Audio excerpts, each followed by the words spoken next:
Deux mots vite fait, je suis Nassera Dutour, je suis algérienne, je suis la porte-parole du collectif des familles de disparus en Algérie et la présidente de la fédération euro-méditerranéenne contre disparition forcée. Voilà, c'est une fédération qui regroupe 26 associations du pourtour méditerranéen et des associations essentiellement victimes des familles, ce sont des familles victimes de disparition forcée. Je suis moi-même mère de disparus, mon fils a été enlevé, arrêté plutôt.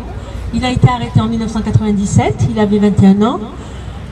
Il avait la joie de vivre, comme tout. On a dit que c'était qu'un disparu, on a dit, mais ça ne suffit pas. Qu'est-ce que c'est qu'une disparue? Qu'est-ce que c'est qu'une disparition? C'est un crime qui comporte énormément de crimes. C'est un crime qui vous ronge, parce qu'il y a non seulement le disparu lui-même, il y a aussi la famille derrière, qui est rongée par cette disparition, qui est rongée par le non-droit de savoir, ce droit de savoir qu'on nous a enlevé. Moi, ça fait 20 ans, même cette année que mon fils a disparu et que je me bats pour savoir ce qu'il est devenu, qu'est-ce qu'ils en ont fait, pourquoi il l'a enlevé, qu'est-ce qu'il a fait, pourquoi j'ai pas eu le droit de savoir, s'il est mort, pourquoi on m'a pas rendu son corps, et si, cet enfant que j'ai élevé, c'est ça la mère de disparu, parce qu'on oublie aussi les parents de disparu. C'est les parents, sa mère elle dit, moi je lui ai donné le sein à mon fils. Je l'ai nourri, je lui ai donné le sein, je l'ai élevé. Il a grandi dans mes bras, il était malade, je l'ai choyé, je l'ai soigné, j'ai pas dormi de la nuit quand il avait de la fièvre. C'est ça la maman de disparu, et le papa aussi, il y a les papas aussi, il y a les frères, il y a les sœurs, ça détruit une famille, ça ronge. C'est tout ça, c'est une énormité, c'est assez atroce de vivre la disparition forcée. On ne vit que pour ça après, on ne vit que pourquoi. On n'a pas ces réponses, pourquoi et pourquoi et pourquoi. Nuit et jour on se pose la question. Enfin moi c'est ce que je vis que pour les disparus. Et je ne veux plus, je me bats parce que je ne veux plus qu'il y ait des mères qui souffrent et qui cherchent leurs enfants sur terre, sous terre, partout dans le monde. C'est ça une disparition forcée. Et on sait que notre enfant a été torturé, on sait comment ils ont torturé, parce qu'on a récolté les témoignages, on a recueilli les témoignages de torture, comment ils ont été faits.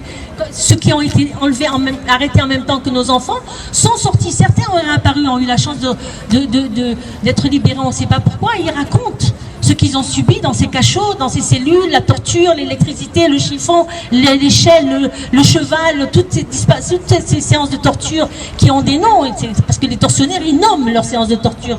On sait par quoi ils sont passés, on sait, mais le reste, on ne sait pas. On ne sait pas ce qu'ils sont devenus, on ne sait pas pourquoi.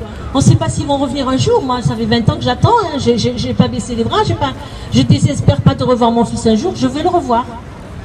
Je veux le revoir comme il était avant, souriant, beau. Je veux qu'il revienne et qu'il me prenne dans mes mains. Il me dit maman je t'aime, comme il savait le faire.